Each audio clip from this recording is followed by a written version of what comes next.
4.3 on Goodreads, 4.4 on Bookmarks reviews, and 4.5 on Amazon. An Obama summer pick, a Jimmy Fallon Summer Reads winner. Why is everyone going crazy about Liz Moore's The God of the Woods?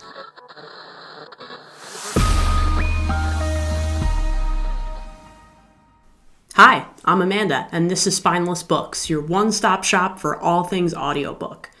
The God of the Woods by Liz Moore, what is everyone so worked up about? I had to wait forever to get this book from the library. I put it on hold and it was a really long time.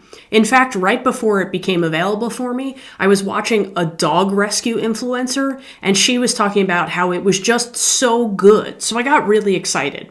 I had only heard one contrary opinion. And that's a really good friend of mine who I trust, but I would never let one opinion stop me from reading a book. So I went ahead and got it and started. So the audiobook began with some drama. There's a summer camp in the Adirondacks and a girl is missing. And then you quickly learn that she's not the first person to go missing from this summer camp. In fact, there's a history of another person having gone missing who kind of happens to be her relative.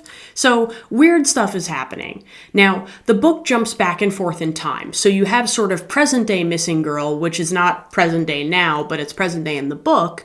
And then you have past tense prior missing child earlier on, and it bounces back and forth in time. Now, I often find in an audiobook, it's sometimes hard to catch what those time jumps actually represent. And I think it's because you're not visually looking at the date as it appears at the top of the chapter. So yeah, they're saying the date, but at the same time in a paper book, you could always just flip back and look.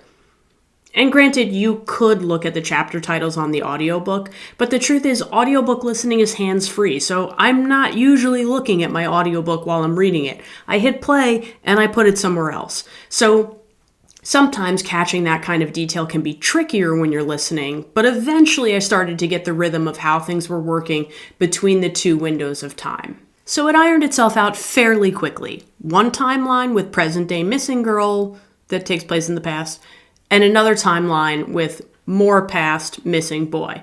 Got it. The book was narrated by Saskia Marlavad, and I've listened to her before. I've heard her in Ink Blood Sister Scribe and also in Birnam Wood.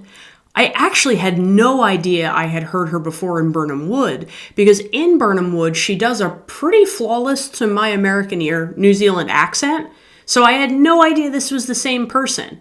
I recognized her voice, I knew I had heard it before, but I didn't associate with Birnam Wood at all. So pretty impressive if you ask me that she's able to seamlessly switch between those accents. I mean, granted, I'm not from New Zealand, so maybe it was flawed, but I thought it was a pretty cool fact. She did a good job with this one. She's one of those narrators that you kind of don't pay attention to.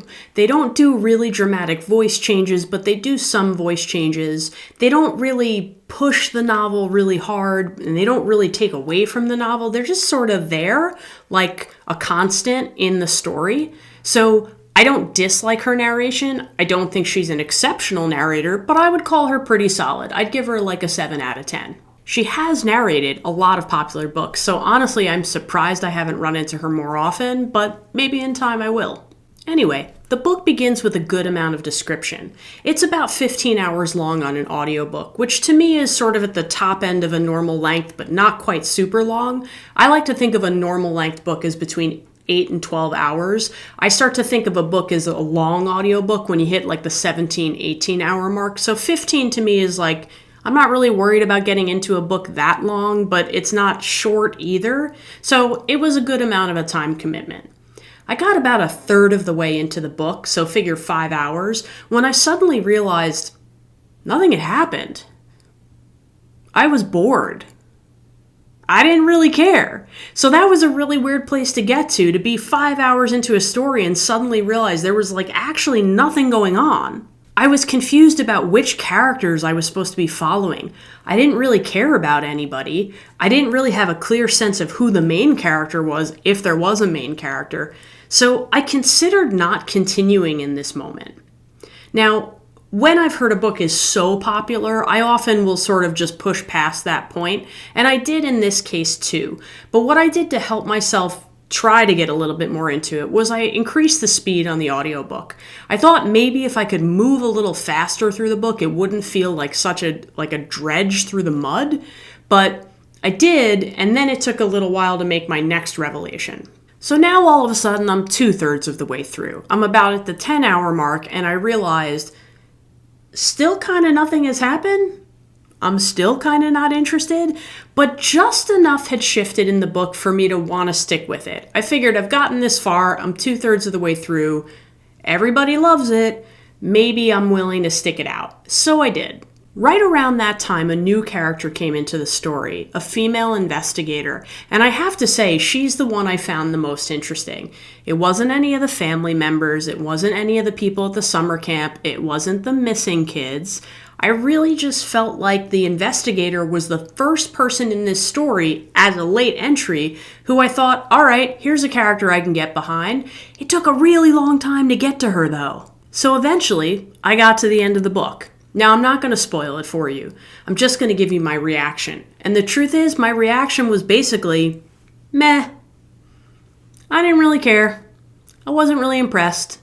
Things wrapped up. All the bows got tied. There were a few red herrings. None of them were like, oh. A lot of them were just like, oh, okay. Some of them I cared about. Some of them I didn't. Most of the book, honestly, was like pretty meh. So I think part of this is that it's billed as a thriller. It's not thrilling. It's pretty boring. Now, a lot of people really liked it, and I don't understand why. I would give it probably, as a thriller, if I had to rate it out of 5, I'd say it's like a 2 of a thriller. Overall, I rated the book a 3. The writing is good. It's solid, but it's just really, really slow and lacking in action. It's a whole lot of talking about what if this happened and maybe that happened and could it be that that happened? Let's talk to this character. Let's talk to that character. Let's talk to 14 other characters and really not come up with anything, and then we'll make a discovery. So I just felt like the book dragged. It probably could have been half the length, if I'm being honest. Now, typically, if I'm going to rate a book a 1 or a 2, that means I'm not finishing it. I think this book is a 3, but barely. It really, I did finish and it held me enough to keep me all the way to the end, but there were a lot of moments where I thought, am I doing the right thing here? Because this could be pretty terrible. And it really kind of was. So let me know.